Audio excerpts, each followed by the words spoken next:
जय हिंद, हिंद की जय। मैं हर्षित विश्वकर्मा आपका स्वागत करता हूँ हर्षित की पाठशाला यूट्यूब चैनल पर स्टूडेंट ऑफ ज्ञानोदय के गुरुजी।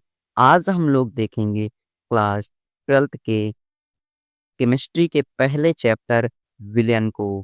किसके पहले चैप्टर? केमिस्ट्री के पहले चैप्टर। मैं बता दूं, physics, chemistry, biology, Hindi, English, सभी चैप्टरों को हम लोग सभी सब्जेक्ट के देख रहे हैं और सभी को डिटेल में पढ़ेंगे, एकदम बेसिक से एडवांस तक। और मैं बता दूं कि आप लोग चैनल पे पहली बार हैं, सब्सक्राइब कर लीजिएगा। आपको आपकी मंजिल तक हम पहुंचाने में मदद करेंगे। तो मैं बता दूं कि हर जगह से आपको बेस्ट कंटेंट मिलेगा, free notes, free PDF, free solution. कोई भी शंका हो, सबका समाधान यहाँ पे होगा। कमेंट बॉक्स में बस कमेंट कर दीजिएगा। तो ये है विलियन की पार्ट 1 क्लास। तो शुरू करते हैं।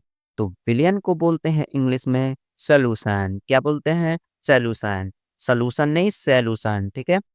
विलियन है क्या? सबसे पहले देखेंगे विलियन है क्या। तो विलेन की पहले परिभाषा देखते हैं, फिर होता क्या है उसको हम समझते हैं, ठीक है। तो विलियन है क्या? तो विलियन एक प्रकार का क्या है? विलियन एक प्रकार का समांगी मिश्रण है। विलियन एक प्रकार का समांगी मिश्रण है। देखिए, विलेन क्या है? विलेन एक प्रकार का समांगी मिश्रण है या फिर मिश्रण होता है। देखिए, विलेन एक प्रकार का समांगी मिश्रण है। तो ये समांगी मिश्रण क्या है, इसको समझना बहुत ही जरूरी है। नहीं समझेंगे और परिभाषा याद करके चले जाएंगे तो ये हमारा कॉन्सेप्ट नहीं है। गुरुजी भी कहते हैं हम लोग कॉन्सेप्ट पे बात करते हैं। तो समांगी मिश्रण का मतलब क्या है? यानी कि मिलने वाले पदार्थ। कौन से पदार्थ? मिलने वाले पदार्थ। मिलने वाले पदार्थ आसानी से, इससे आसानी से अलग अलग नहीं होते। क्या नहीं होते? अलग अलग नहीं होते। देखिए, विलेन है क्या? विलेन एक प्रकार का समांगी मिश्रण है। समांगी मिश्रण का मतलब क्या है? मिलने वाले पदार्थ आसानी से अलग अलग नहीं होते। जैसे कि एक गिलास में क्या था? पानी था। क्या था इसमें? पानी था। और इसी में मैंने क्या डाल दिया? नमक, यानी कि NaCl। NaCl को मैंने क्या किया? इस पे डाल दिया। तो दोनों क्या हुए? घुल गए। क्या हुए? घुल गए। अब इसमें क्या, बिना बताए आपको दे दिया जाए, कहा जाए कि बताइए इसमें है क्या, तो आप कहोगे पानी है। क्या है? पानी है। क्यों? क्योंकि आप बता नहीं पाएंगे, उसके अणुओं को आप देख नहीं पाएंगे। किसके? नमक के। तो यही होता है समांगी मिश्रण, यानी मिलने वाले पदार्थ आसानी से अलग अलग नहीं होते। तो यहाँ तक क्या समझ में आया? सभी लोग बताएंगे। उदाहरण लिखना चाहें तो लिख लीजिए। चीनी व नमक, वो पानी का घोल।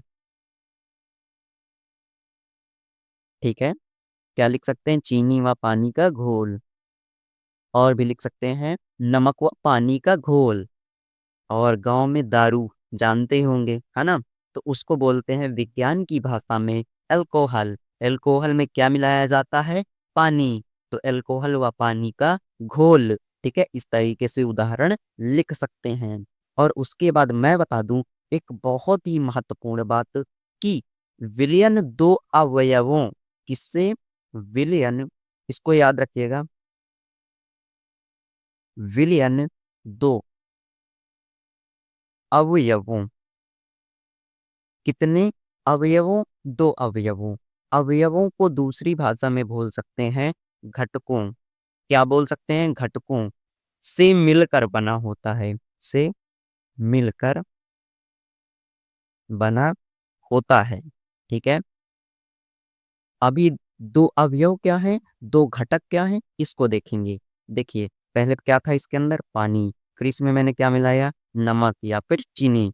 तो कितना हुआ? एक और दो, तो दो हुए। कितने घटक हुए? दो घटक का मतलब दो चीजें, ठीक है। अवयव बोलो या फिर घटक। तो विलयन कितने चीजों से बना? दो घटक से या फिर दो अवयव से, ठीक है। इसके बाद विलयन कैसा मिश्रण है, इसके बारे में हम लोगों ने देख लिया है, पहले ही देख लिया कि विलयन एक समांगी मिश्रण है, ठीक है। आगे हम लोग आगे देखते हैं विलयन है क्या। यहाँ पे हमने देखा समांगी मिश्रण है। सभी लोग नोट्स बनाते जाइएगा, बाकी मैं आपको फ्री नोट्स दे दूंगा, ठीक है। नोट्स की कोई दिक्कत नहीं है। विलयन क्या है? विलयन एक प्रकार का समांगी मिश्रण है। विलयन कितने घटकों से मिलकर बना होता है? दो। कितने घटकों से? दो। अब उसके बाद हम लोग आगे देखेंगे विलयन में। देखिए, एक ग्लास था, इस पे पानी हमने डाला था, फिर क्या डाल दिया था? नमक, NaCl, ठीक है। तो पानी या तो ज्यादा रहा होगा या फिर नमक ज्यादा रहा होगा। नमक ज्यादा रहेगा, पानी कम रहेगा, तो नमक नहीं घुल पाएगा।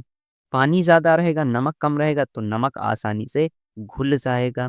तो दोनों में से एक सिचुएशन रही होगी, कोई ना कोई चीज तो ज्यादा रही होगी और कोई ना कोई कम। तो देखिए, अब इसके बाद यही हम लोग आगे बात करते हैं, ठीक है। जो कम मात्रा में रहा और जो ज्यादा मात्रा में रहा उसे क्या बोलेंगे? तो विलयन दो चीजों से बना होता है, दो चीजों से। क्या? विलेय और विलायक। विलेय और विलायक। विलेय और विलायक। विलेय, वो विलेन को क्या बोलते हैं? सोल्यूशन, ठीक है। और विलेय को बोलते हैं सॉल्यूट। क्या बोलते हैं? सॉल्यूट। सॉल्यूट। और इसको क्या बोलते हैं? सॉल्वेंट। इसको क्या बोलते हैं? सॉल्वेंट। यहाँ तक सभी को समझ में आया। अब देखिए विलेय क्या है, विलायक क्या है, इसको हम लोग देखते हैं, ठीक है। तो विलेय क्या है? एक विलयन था, एक इसमें क्या था? हमने बताया था जल यानी कि पानी, H2O, ठीक है। इसमें क्या डाला? NaCl यानी कि साधारण नमक, ठीक है। और ठीक है, NaCl डाल दिया। तो नमक कितना था? 50 ग्राम। पानी कितना था? 100 ग्राम। तो कितना पूरा विलियन बना? 150 ग्राम, है ना। 150 ग्राम, 50, 100 कितना हुआ? 150 ग्राम, ठीक है। तो पानी ये वो ज्यादा है और नमक कम है। तो विलेय क्या होता है? जो विलयन में घोला जा वो विलायक में घोला जाता है।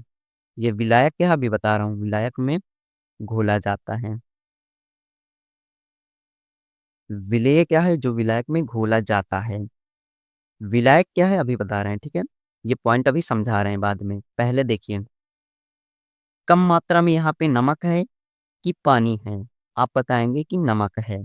तो जो कम मात्रा में होता है, जो कम मात्रा में होता है, जो कम मात्रा में होता है उसे बोलते क्या है? विलेय। तो यहाँ पे विलेय क्या है? यहाँ पे है NaCl यानी कि नमक, ठीक है। और विलायक क्या है? जो अत्यधिक मात्रा में होता है, जो ज्यादा मात्रा में होता है। ज्यादा मात्रा में क्या है? जल यानी कि H2O। तो याद रखिएगा, विलेय कम मात्रा में होता है, विलायक ज्यादा मात्रा में होता है।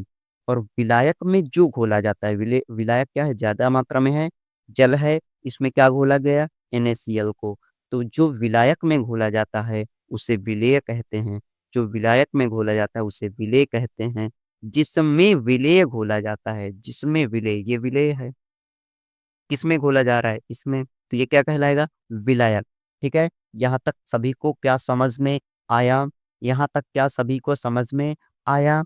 फटाफट बताएंगे, उसके बाद हम लोग आगे चलेंगे। अब उसके आगे हम लोग देखेंगे विलेय व विलायक की अवस्था के आधार पर विलयन कितनी प्रकार के होते हैं। तो हम लोग देखेंगे विलेय व विलायक की अवस्था के आधार पर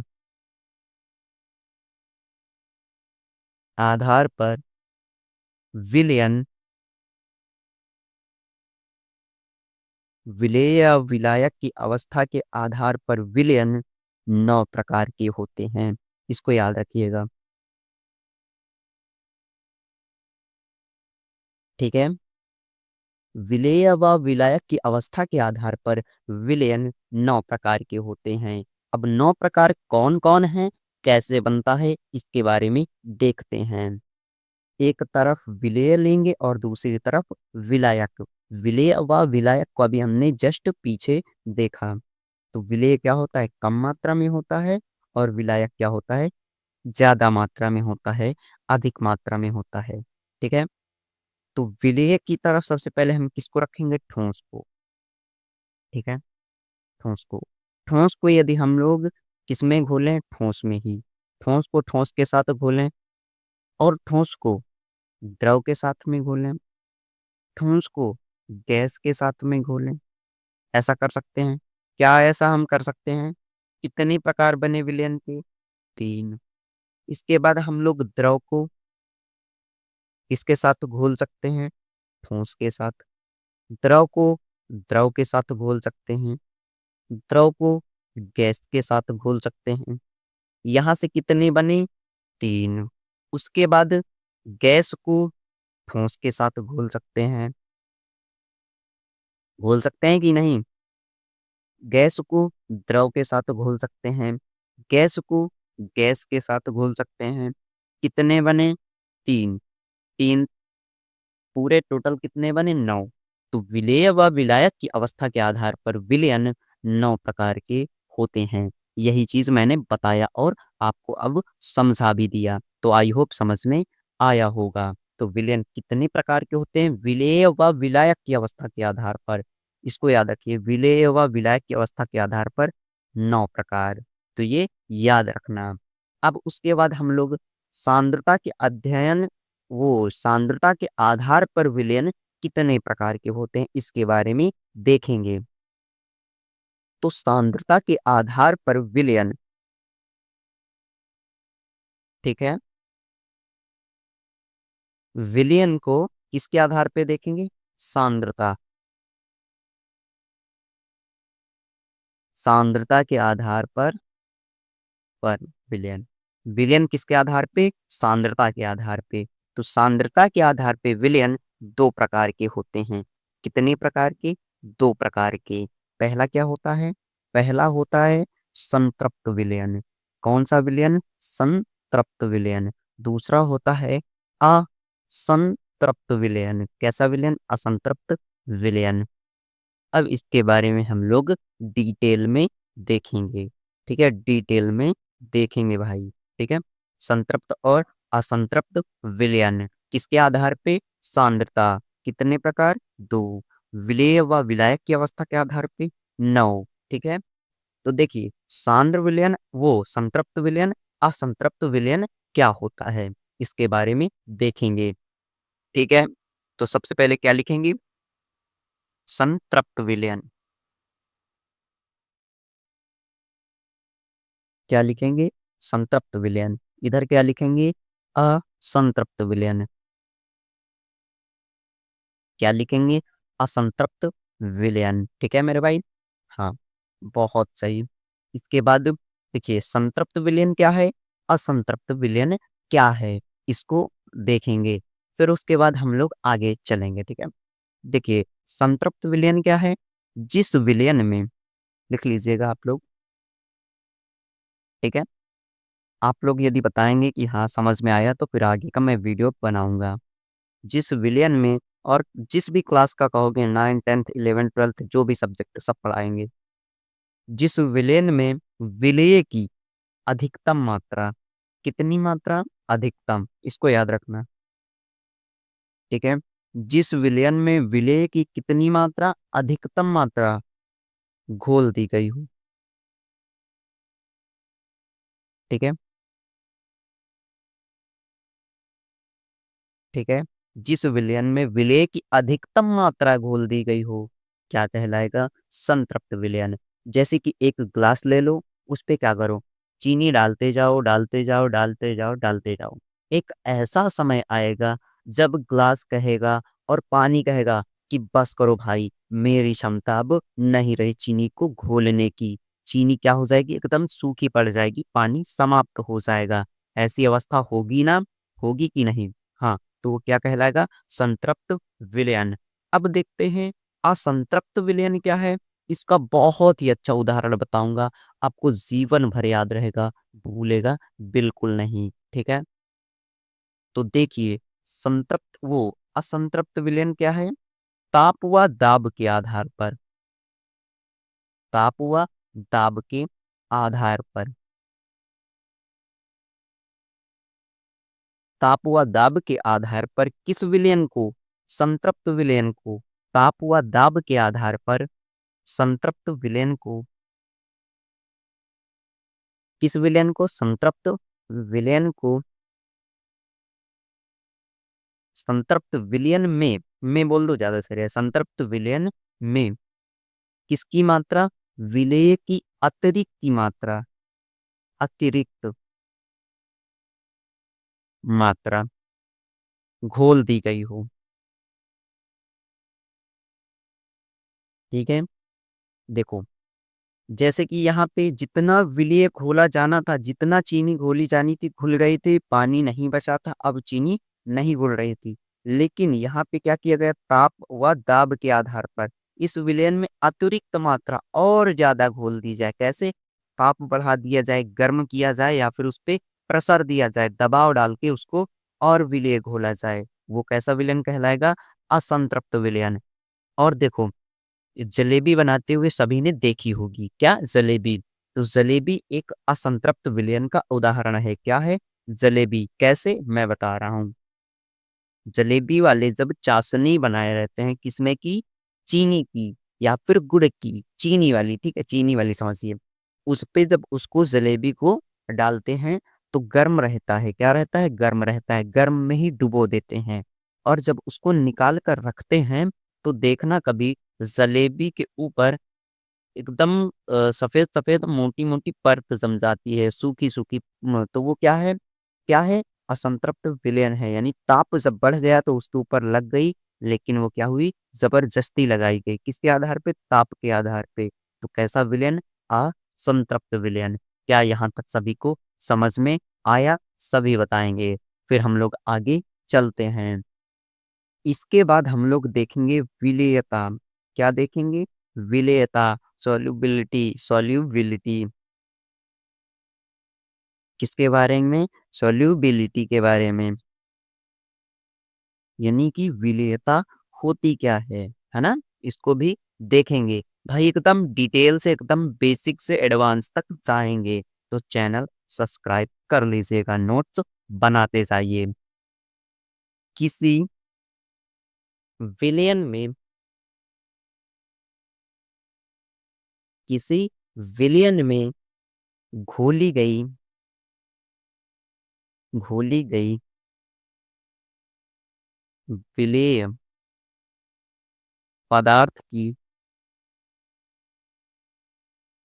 अधिकतम, कितनी मात्रा, अधिकतम, अधिकतम मात्रा को, मात्रा को विलेयता, क्या बोलेंगे, विलेयता, यानी कि सॉल्युबिलिटी, सॉल्युबिलिटी विलेयता कहते हैं।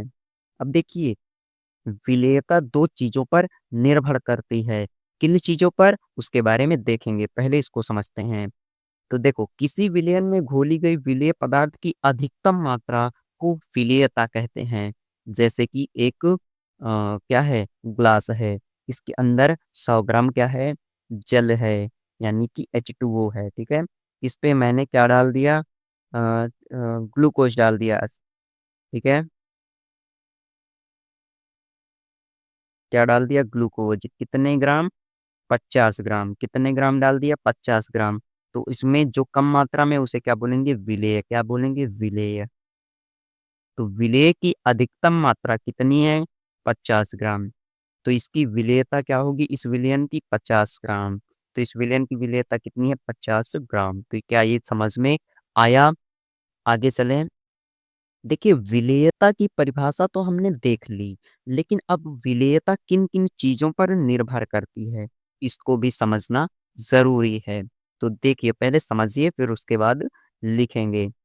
एक ये क्या है, एक ग्लास है, ग्लास में क्या भरा हुआ है, जल। क्या भरा हुआ है, जल, यानी कि H2O। जल कैसा होता है? लिक्विड होता है यानी कि द्रव होता है। हाँ, इतना तो जानते होंगे। अब इसमें हम लोग ठोस कोई चीज़ क्या डाल दें इस पे? ठोस क्या डाल दें? ये सब ठोस है, क्या डाल दें? चलिए कोई भी चीज़ ठोस है, इसके अंदर डाल दिया जाए। किसके अंदर? इसके अंदर, ठीक है? तो जानते हो क्या होगा? इसको नमक मान लेते हैं, नमक यानी कि NaCl, साधारण नमक, ठीक है? एक मैं आपको बात बता दूँ, जैसे कि ये ठंडे पानी में नमक को तुम घोलोगे तो घुलेगा लेकिन समय लगेगा। यदि आप गर्म पानी में नमक को घोलो, जल्दी घुलेगा। गर्म पानी में चीनी को घोलो, जल्दी घुलेगा। ठंडे पानी में चीनी को घोलो, समय लगेगा। तो इससे क्या पता चला? तापमान यानी गर्मी बढ़ा दी जाए, तापमान बढ़ा दिया जाए, तो ये जो घुल रहा है विलेय, ये जल्दी घुल जाएगा। ये तो समझ में आया ना? कि द्रव में ठोस की विलेयता किस पर निर्भर करती है? तापमान पर निर्भर करती है। क्या यहाँ तक समझ में आया? मेरी बात समझ में आई? यानी कि चीनी को गर्म पानी में घोला जाए जल्दी घुलेगी, ठंडे पानी में घोला जाए तो देर में। तो ठोस चीनी कैसी है? ठोस। नमक कैसा है? ठोस। और ये जल कैसा है? द्रव। यानी कि ठोस की द्रव में, इसको याद रखिएगा। यदि समझ में आ रहा तो बहुत अच्छी बात है। ठोस की द्रव में विलेयता, वो ठोस की द्रव में विलेयता तापमान पर, तापमान पर निर्भर करती है। किस पर निर्भर करती है? तापमान पर। इस पॉइंट को याद रखिएगा। क्या यहाँ तक सभी को समझ में आया? सभी लोग भाई वीडियो लाइक करके सभी कमेंट करके बताना भाई मैं, आप लोग कहाँ से हैं। और यदि इसी को हम लोग थोड़े से भाषा में लिखना चाहें, शॉर्ट भाषा में, तो देखिएगा ऐसे लिख सकते हैं कि तापमान बढ़ाएंगे तो क्या होगी? विलेयता भी बढ़ेगी यानी चीनी भी जल्दी घुलेगी, नमक भी जल्दी घुलेगा, ठीक है? किस पे? द्रव में ठोस, द्रव में ठोस, ठीक है? ठोस, द्रव में ठोस, ठीक है? इतना याद रखिएगा। अब हम लोग आगे चलते हैं। तो देखिए अगले में फिर मैंने क्या बनाया? एक ग्लास, ठीक है? एक ग्लास, इसके अंदर फिर हमने क्या लिया? जल यानी कि H2O। जल कैसा है? द्रव है। जल कैसा है? द्रव है। अब हम इसके अंदर गैस घोलें। क्या घोलें? गैस। गैस को इसके अंदर घोला जाए। इसके अंदर? जल के अंदर। तो क्या गैस को जल के अंदर घोल पाओगे? क्या गैस को जल के अंदर घोल पाओगे तापमान बढ़ा के? नहीं, तापमान बढ़ा के नहीं घोल पाएंगे। हाँ, लेकिन ऐसे कर सकते हैं हम लोग, दाब लगा के, जबरदस्ती करके। और इसका मैं एक उदाहरण बताऊं, स्प्राइट पिया होगा, थम्सा माजा ये सब चीज़ें पी होंगी, कोल्ड ड्रिंक पिया होगा। क्या किया होगा? कोल्ड ड्रिंक, है ना? कोल्ड ड्रिंक पीते हैं जब हम लोग, तो उस पे क्या होती है? जैसे ही खोलते हैं उसको हिला करके उससे गैस निकलती है। क्या निकलती है? गैस। तो क्या होता है? द्रव में गैस को घोला जा सकता है, लेकिन कैसे? उसको दाब लगाकर। कैसे? दाब लगाकर। तो ठोस को द्रव में घोला जाए तो तापमान पर निर्भर करता है। द्रव में गैस को घोला जाए तो किस पे निर्भर करता है? दाब पर। तो लिख लीजिएगा कि द्रव में विलेयता गैस की द्रव में विलेयता मुख्य रूप से दाब पे भी वो तापमान पे भी निर्भर करती है, लेकिन मुख्य रूप से दाब पे। किस पे? दाब पे यानी कि प्रेशर पे निर्भर करती है।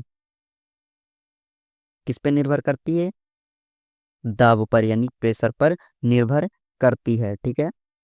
इतना याद रखिएगा, ठीक है? ठोस की द्रव में तापमान पर, गैस की किस में? द्रव में दाब पर निर्भर करती है। तो यहाँ पे हम लिख सकते हैं कि क्या किया जाए? दाब बढ़ाया जाए। दाब बढ़ाया जाए तो क्या होगी? विलेयता, क्या कहते हैं, मैंने उल्टा लिख दिया, विलेयता।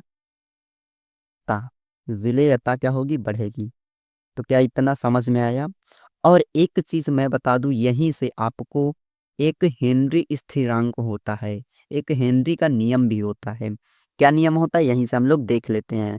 बाकी ये सिलेबस में मेरे हिसाब से है नहीं, ठीक है। तो देखो हेनरी नियम क्या होता है, यही जो अभी हमने ये सेकंड वाला देखा, यही क्या है, हेनरी नियम है। हेनरी ने एक नियम दिया, क्या दिया, एक नियम दिया कि जो दाब होता है, क्या होता है, दाब, ये दाब जो पी होता है ये अनुक्रमानुपाती होता है मोल प्रभाज के या फिर मोल अंश के। मोल प्रभाज या फिर मोल अंश क्या है, इसको हम लोग बाद में देखेंगे अगले वीडियो में, तो समझ में आ जाएगा। तो हम लोग लिख सकते हैं एक्स, एक्स से मोल प्रभाज या फिर मोल अंश, ठीक है, मोल प्रभाज या फिर मोल अंश, ठीक है। तो ऐसे लिख सकते हैं प्री प्रोपोर्शनल एक्स, इसे अब प्रोपोर्शनल का चिन्ह जब हम लोग हटाएंगे, क्या करेंगे, इसको हटाएंगे, तो हम लोग आगे क्या करेंगे, P बराबर के एच, क्या लिखेंगे, के एच, के एच एक्स, क्या लिखेंगे, के एच एक्स। एक्स क्या है, अब यहाँ पे देखो एक्स क्या है, तो ये मूल प्रभाज है या फिर मूल अंश है, मूल प्रभाज है या फिर मूल अंश है। लेकिन के एच की बात करें तो ये है हेनरी स्थिरांक, हेनरी स्थिरांक या फिर नियतांक, स्थिरांक या फिर हेनरी नियतांक, नियतांक, ठीक है। तो के एच क्या है, हेनरी स्थिरांक या फिर हेनरी नियतांक। क्या यहाँ तक सभी को समझ में आया। तो हेनरी का नियम क्या है, P बराबर के एच एक्स, ठीक है। तो हेनरी का नियम मूल प्रभाज के क्या होता है, अनुक्रमानुपाती होता है या फिर समानुपाती होता है, ठीक है। तो इतना क्या सभी को समझ में आया। अब देखिए, अब लेक्चर नंबर 2 में, पार्ट 2 में हम लोग देखेंगे विलयन की सांद्रता, क्या देखेंगे, विलयन की सांद्रता, विलयन की सांद्रता, सांद्रता के पद, सांद्रता के पद, और भी आगे चैप्टर देखेंगे, यानी कि भौतिक पद क्या होते हैं, रासायनिक पद क्या होते हैं, ठीक है।